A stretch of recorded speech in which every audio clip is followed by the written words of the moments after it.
Please insert your saved character disc from any of the first 3 Quest for Glory games into the disk drive, so that your hero can make the journey to Quest for Glory, Shadows of Darkness.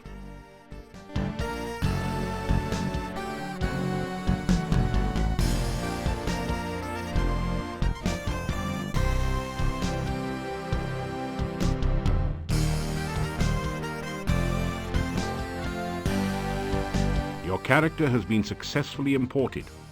Welcome to Shadows of Darkness.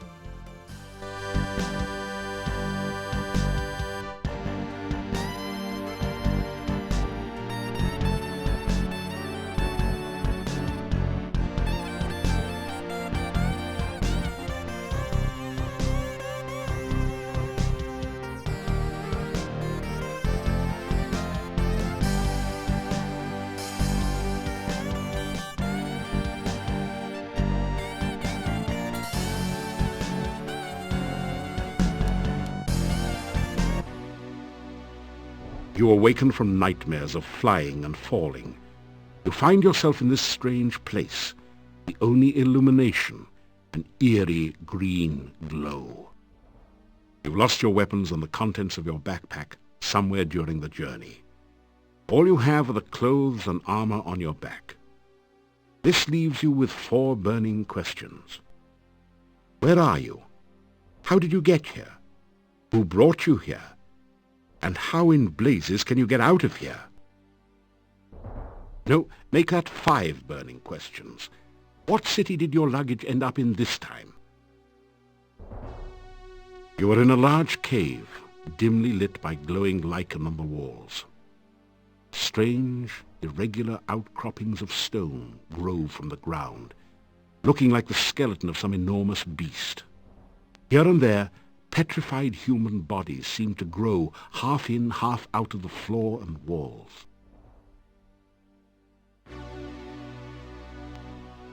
The desiccated corpse is half buried in the rock of the cave floor.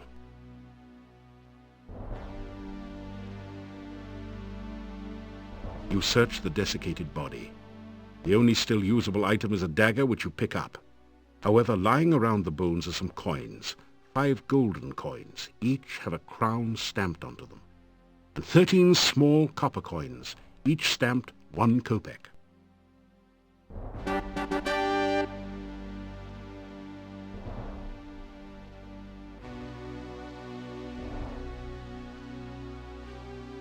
A brief search reveals a piece of hard grey rock, which you take, and some coins, 3 crowns and 13 kopecks.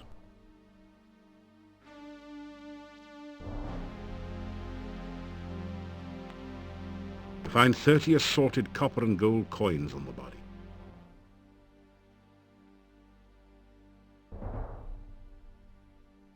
This is some kind of altar to the Dark One. The top is covered with sand. Torch holders flank the altar to provide light for nameless rites and unspeakable rituals. The torch is firmly embedded in its holder.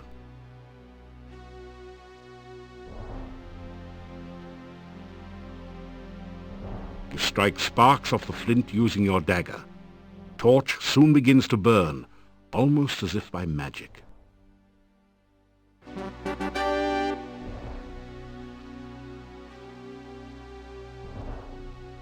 You take the torch.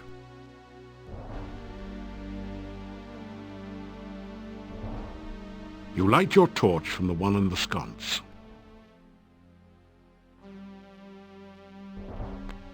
It seems to be a kind of stone valve, acting as a door to the passageway beyond.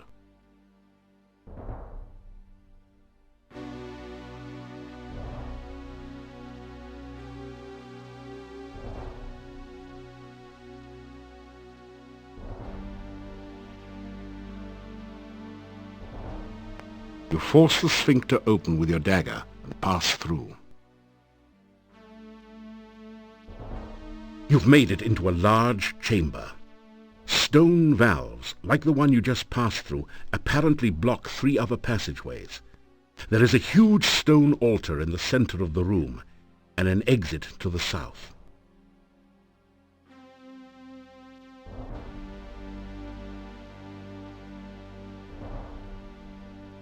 Those scratches on the cave floor look deliberate.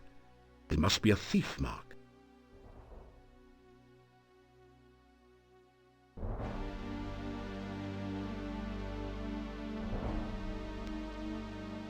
A stalagmite forms the base of the stone altar. The altar feels strangely warm to your touch, but leaves a deeper chill somewhere within you. The rough stone altar is covered with dark stains, as of blood long since dried to powder. You feel a creepy, uneasy sensation whenever you pass near it.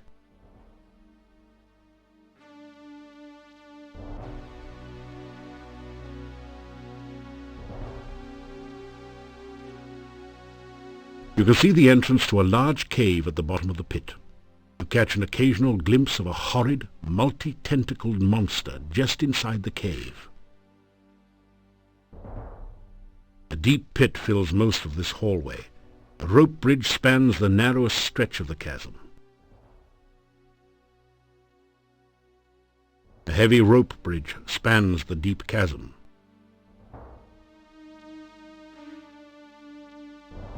You cautiously test the rope before crossing. It feels as though it's firmly anchored on both ends of the chasm.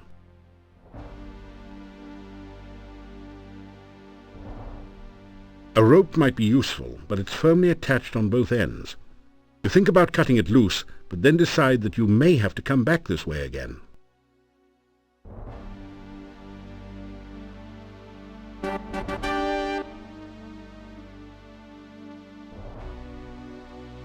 You just barely made it across the pit.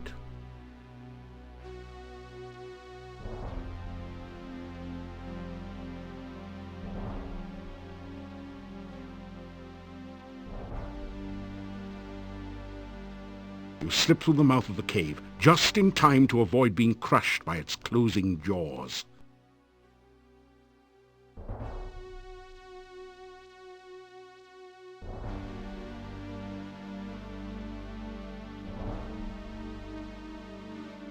You are alive!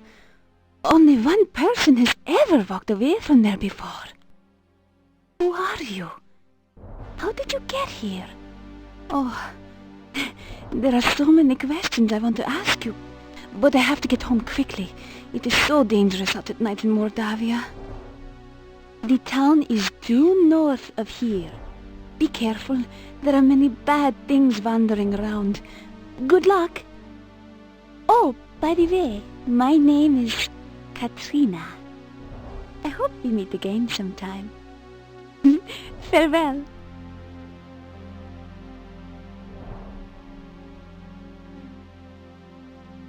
Rocks have formed an island within the goo. The icky, greasy, grimy goo flows close beneath your path at this point. The icky, greasy substance oozes through your fingers. You quickly scrub your hands with dirt and sand. Even the dirt seems clean compared to this stuff. The cave mouth looks like the jaws of some horrid creature, waiting to chew up and swallow anyone who should be so foolish as to try to enter the cave. The archway above the path is inscribed with 8 arcane symbols. You recognize 7 of them, from Arcania 101 no doubt, as the symbols of blood, bone, breath, essence, heart, the mouth, and the senses. The 8th is new to you. It looks a bit like a 6-tentacled starfish, or perhaps more like a squished squid. Something about the symbol fascinates and scares you at the same time.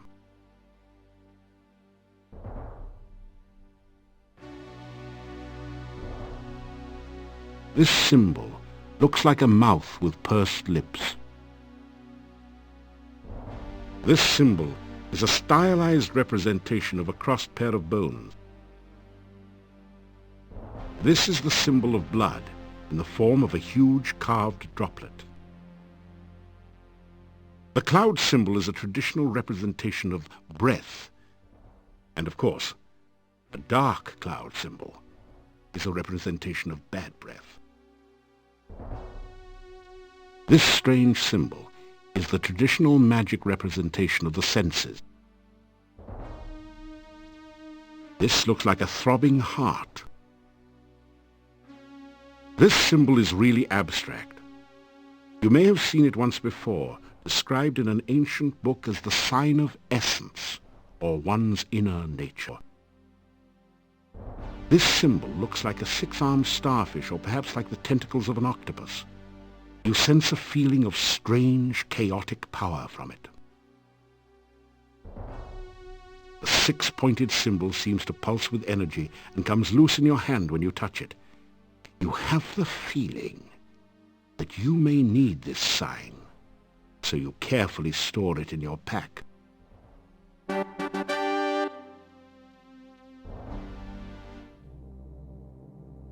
A pool of sticky, greasy-looking slime dominates this area below the cave.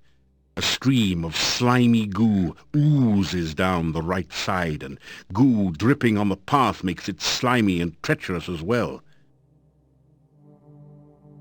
This tall standing stone has been carved so that the top looks like a squid is perched upon it.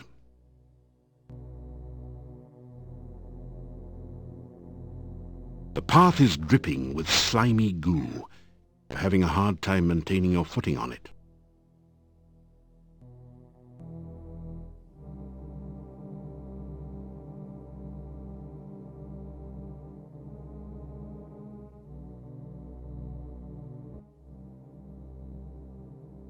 The heavy odor of decay overwhelms your senses and makes you feel slightly nauseated as you survey this gloomy swamp.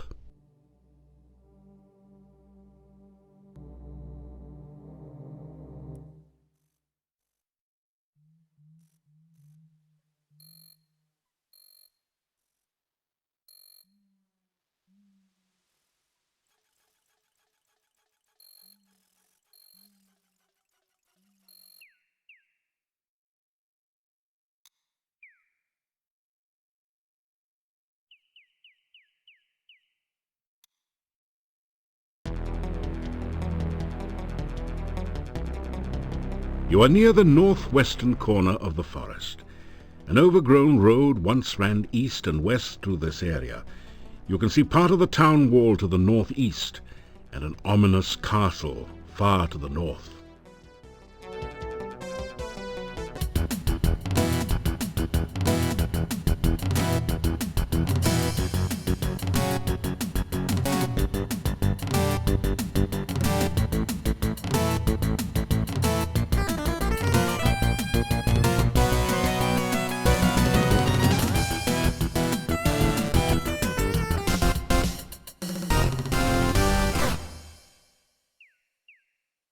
The cute, innocent, well, maybe not exactly, little bunny has been viciously slaughtered and now looks like a roadkill.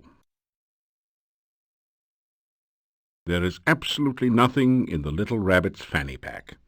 Well, maybe a pocket watch, but you don't need one of those.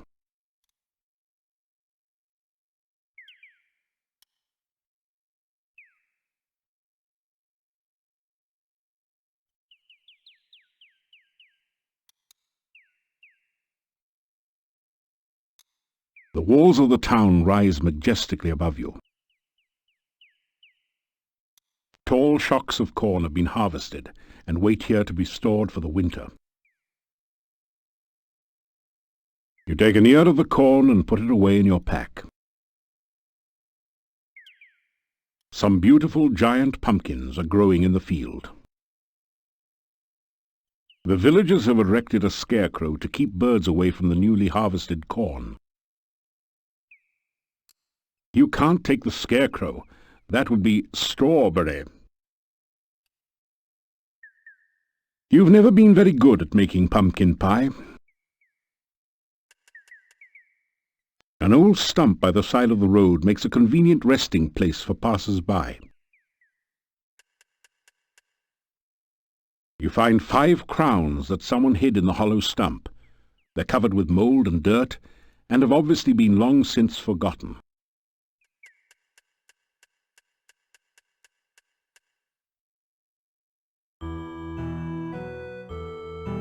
A familiar sense of peace and harmony fills you as you look around here. The smell of sweet flowers reminds you of Irana's piece in Spielberg. Your eyes are drawn to the staff in the middle of this lovely area. It is obviously a wizard's magical staff. The curved staff has a very organic look to it. Its curves seem somehow feminine. You can feel a sense of magical power radiating all around it. The staff feels warm and almost alive in your hand. You hear an eerie voice in your head. This I must first do. The sacrifice of life for one of love. You find yourself letting go of the staff very quickly.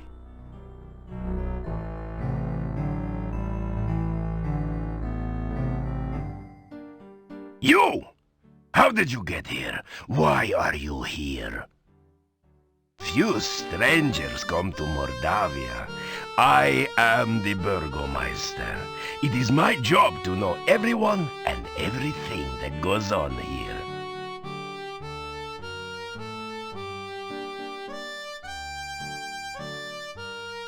The Burgomeister stares at you suspiciously.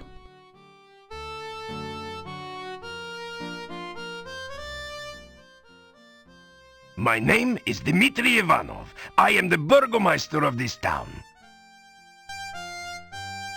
Mordavia is a valley surrounded by mountains. There used to be a road which led from here, but heavy rains have created a swamp at the base of the mountain south of here. No wagons can get you in or out, nor can any person, except perhaps you. This is the town of Mordavia. There is an inn and a shop down the street where you can spend the night or get some supplies and be on your way. The sooner you leave, the better for all. There are many dangers in Mordavia, and we certainly do not need a stranger to stir up new troubles. The Hotel Mordavia has rooms and food. It is a safe place to spend the night. The shop does not carry much. We have been cut off from supplies for a while now. Still, you may at least restock your food rations before you continue with your travels. There are many strange and dangerous creatures that live in Mordavia. Trust nothing. The gates of this town are closed at sunset. Do not let yourself get caught outside after dark, for few can survive a Mordavian night or remain sane enough to speak of it. Just leave Mordavia quickly. No good comes from outsiders, and we do not want you here.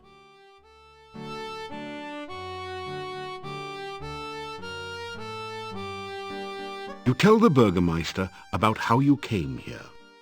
Do you expect me to believe such a story? That you could walk out of that cave alive? That the cave would be open? Tell me no more lies. You put your thumb on your nose and wiggle your fingers while rubbing the other hand on your belly. Idiot! We need no more fools around here. Go away! Leave here quickly. Go, and soon.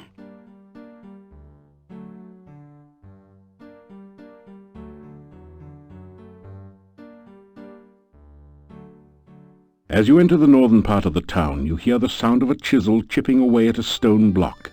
A man is carving gravestones at one end of the street. Your attention quickly moves from the stone carver to the ominous Gothic building in the center of the street. There is definitely something not right about this structure. You don't notice anything special there? This is a bas-relief of a strange creature. It looks like an octopus with only 6 tentacles. You have a creepy feeling as if it is looking right back at you. It's an advertisement for Igor's headstone business. From the hump on his back to his twisted body, this is either the Hunchback of Notre Dame, a mad scientist's lab assistant, a gravedigger, or an Elvis impersonator.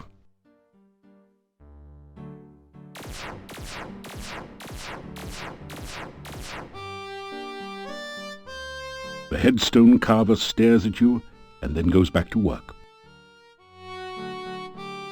You introduce yourself to the gravedigger. Me, Igor. You make the peculiar motions of the thief sign to Igor. You make fun of Igor or what?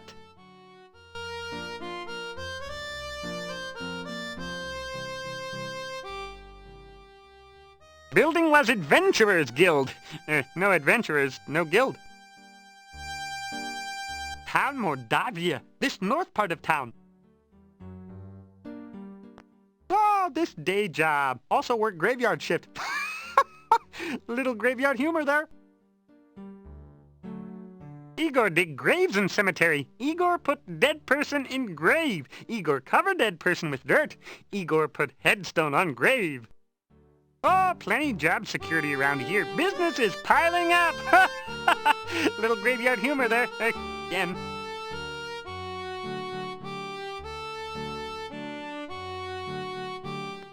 Oh, Igor not hear rumors. Igor not no stranger in town. Igor not no doctor make strange things in lab. Igor not no funny man in inn not funny. Igor not know many things. Igor not hear many things. Bad building. No go there. Bad, bad, bad.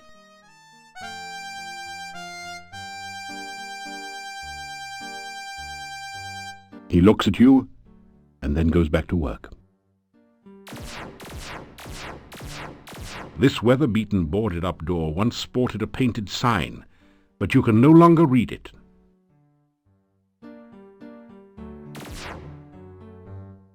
It's completely silent beyond the door. The door is locked. You're not strong enough to force the door.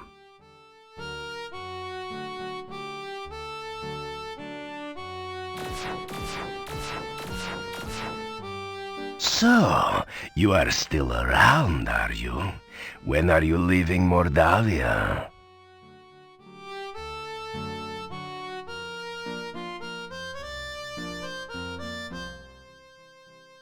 It is my duty to protect this town. If anything unusual happens around here, I will know whom to blame.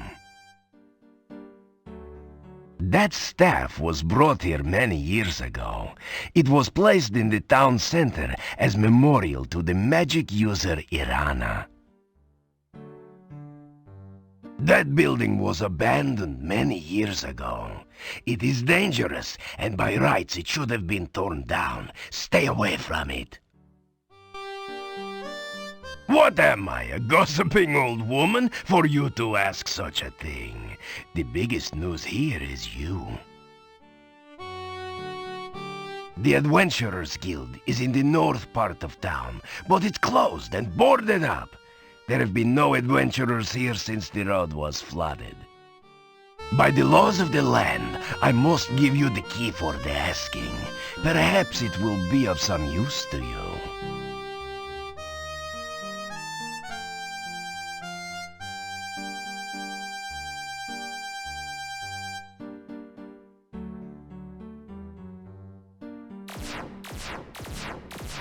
You unlock the door using the key the Burgomeister gave you.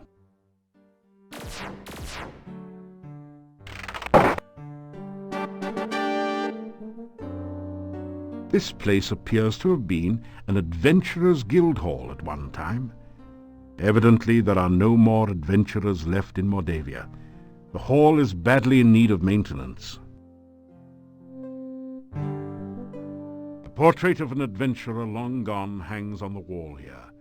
A small plaque at the base reads, Piotr, Paladin.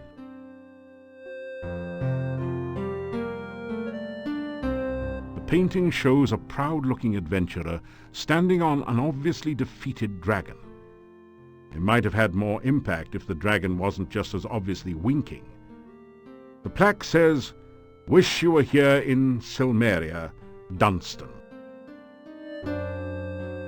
It's a rare example of the deadly Mordavian moose, distinguishable by its long, fang-like canines. Someone has strung garlic around its neck, probably in hopes that it will stay on the wall. The finely crafted sword rests within this case, but there doesn't seem to be a door or any way to open the case. A plaque reads, "Break glass in emergency." There are a number of books on the shelf, including Hero Magazine's Golden Guild Guide to Mordavia, Flora, Fauna, and Folklore.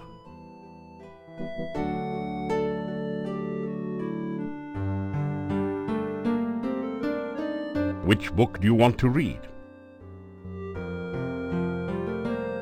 As you scan through Hero, the Journal of General Job Adjusting, you find quite a bit of information that might be useful here. There are a series of articles about the land of Mordavia. The town originally grew up around Castle Borgov. The Borgovs were the boyars, or local noblemen, assigned the role of guarding the area from invaders. The chapter on fauna describes a number of interesting creatures. The Necritor is a vicious carnivore with big, sharp teeth. Some of the other monsters sound even more horrific. In the forest lives the Lishi, a creature known for playing practical jokes on travelers and playing riddle games, but which can also be helpful to those it likes. You learn about the Rosalka, the spirit of a murdered unmarried woman. Such spirits are said to inhabit lakes and rivers. They try to avenge themselves by drowning any man foolish enough to approach them. You could really learn a lot by reading this magazine thoroughly instead of just browsing through it. Isn't it nice that we included a complete copy in your game box? The book turns out to be an advertising brochure. It says, "I, Dr. Cranium, predict that someday one of my descendants will become the subject of a major computer game. The Castle of Dr. Brain from Sierra Online." Jeez, how cheesy can you get? This book teaches the ancient Oriental art of talk fool, how to overcome opponents by attacking them with the unpronounceable names of martial arts forms and confusing them with fortune cookie wisdom. You get lost somewhere between karate and kuksul.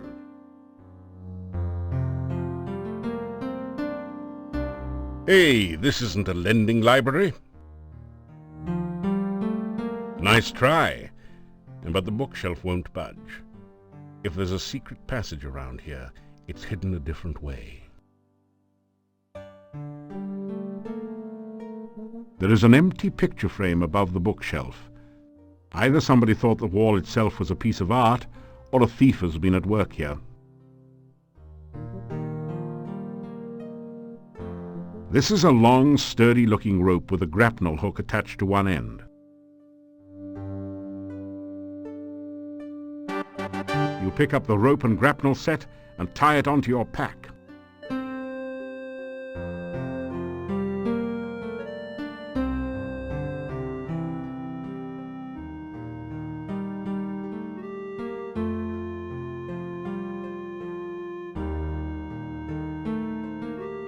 Someone has deliberately scraped these marks into the ceiling.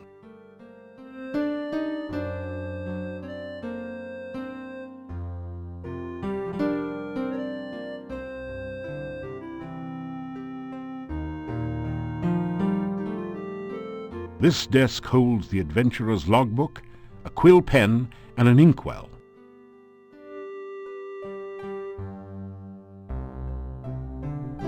That would be a lot easier if the desk had a drawer.